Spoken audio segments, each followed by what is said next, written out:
On this episode of Forever Spinning, things become dark and brooding as we study one of the most important and influential records to ever be laid down to wax, Joy Division's Unknown Pleasures.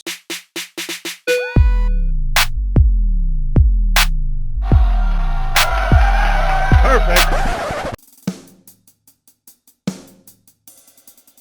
After failed attempts to make a name for themselves under the moniker Warsaw, Ian Curtis, Bernard Sumner, Peter Hook, and Stephen Morris decided to leave behind the raging punk scene in search of something with more substance. They decided to move on from the name Warsaw mostly because they didn't want to be confused with another band at the time, Warsaw Pact. They decided on Joy Division, but they were looked upon very poorly for this choice of name due to the fact that the group would use a lot of Nazi imagery in their work, and the fact that Joy Division is a term for a sexual slavery wing in Nazi concentration camps, which was referenced in the 1955 book House of Dolls. As they were reckless teenagers, they dismissed the bad publicity and moved forward with this new name and image. This began to change the group as musicians, as they pushed themselves into new, uncharted territories. Taking a few songs that they made under Warsaw, as well as some new ones, they recorded their first material as Joy Division, an EP titled An Ideal for Living, which was released in June of 1978. An Ideal for Living was actually funded by Curtis using a fake 400-pound furniture loan from his wife's bank manager. While most of the tracks off An Ideal for Living are much more punk-focused, No Love Lost is the track that obviously sparked a change in the way that the group wrote music, utilizing tight post-punk drum beats from Morris and a funky swerve to the melody. It was during this time, however, that Curtis began suffering from epileptic seizures. These seizures would send him down a spiraling descent of depression, which would be in the forefront of his dark music. Despite all of this, the band still set out to record with Martin Hammett at Strawberry Studios in Stockport, England. The recording sessions were difficult, as Curtis was still suffering from his seizures and Hammett was abusing heroin, coming into work high every day. The band actually resents Hammett's final mixing of the record, as they say it pales in comparison to their booming loud live shows. Nevertheless, the record was finally complete, and it was released on June 15th, 1979 on Factory Records.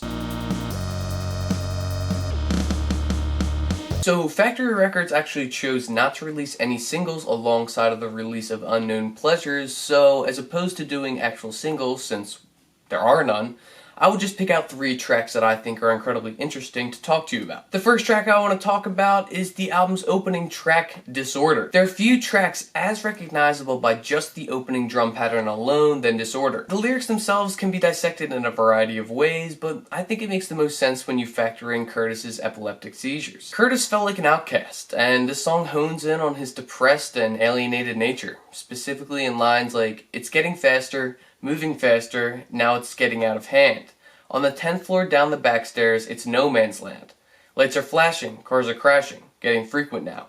I've got the spirit, lose the feeling, let it out somehow." Disorder's lyrics quickly humanized the machine-like sound of the instrumentals, which would actually become a common theme throughout the remainder of Unknown Pleasures. The next track I want to talk about is New Dawn Fades. The song is a cathartic dirge in every sense of the phrase, switching into a much slower tempo in comparison to the songs that precede it. The bass rips through this track over Curtis's bellowing vocals that wish for something more in both his relationship and his life. The lyrics are incredibly dark, with lines like, "I took the blame, directionless so plain to see. A loaded gun won't set you free, so you say."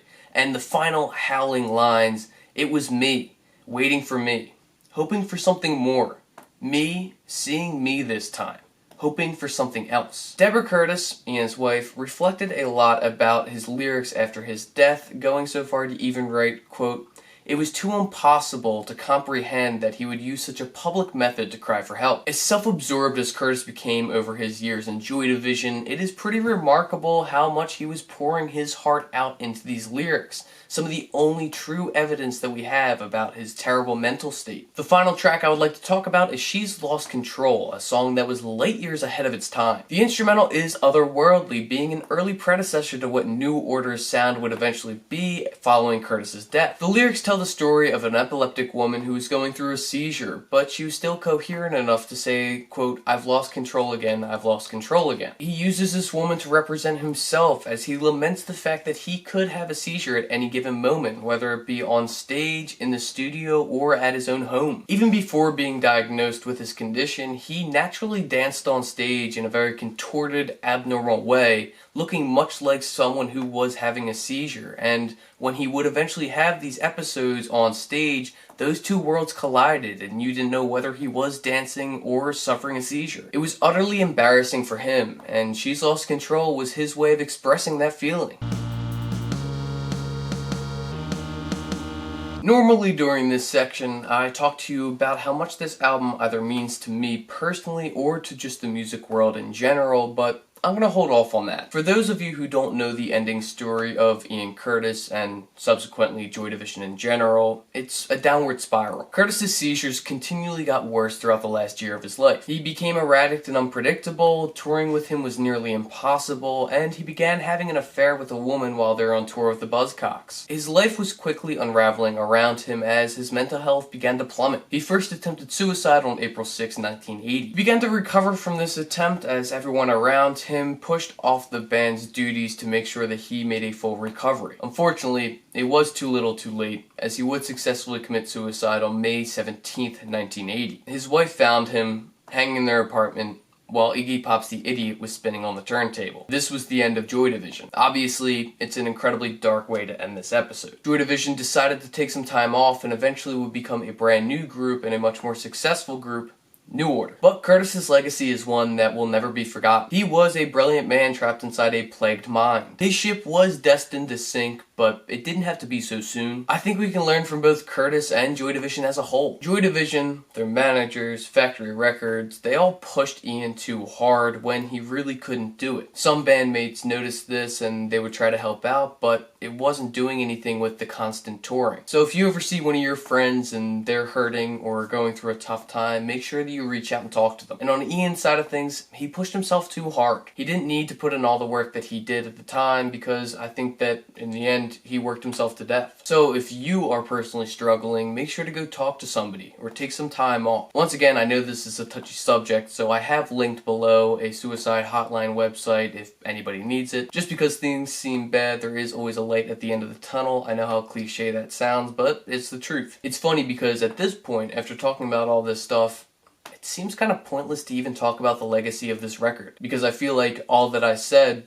pales in comparison to what an album can do. But it also shows off the best of what an album can do. This is true pain, this is true suffering, not to glorify it, but that's what it is. It's also genius musicianship, forward thinking, and the initiative to create something new. I know this was an incredibly morbid episode, and there's a reason that it took me so long to write it, but I also find this to be an incredibly important one. So whether you've never heard this album before, or if it's a personal favorite of yours, Joy Division's Unknown Pleasures will always be forever spinning.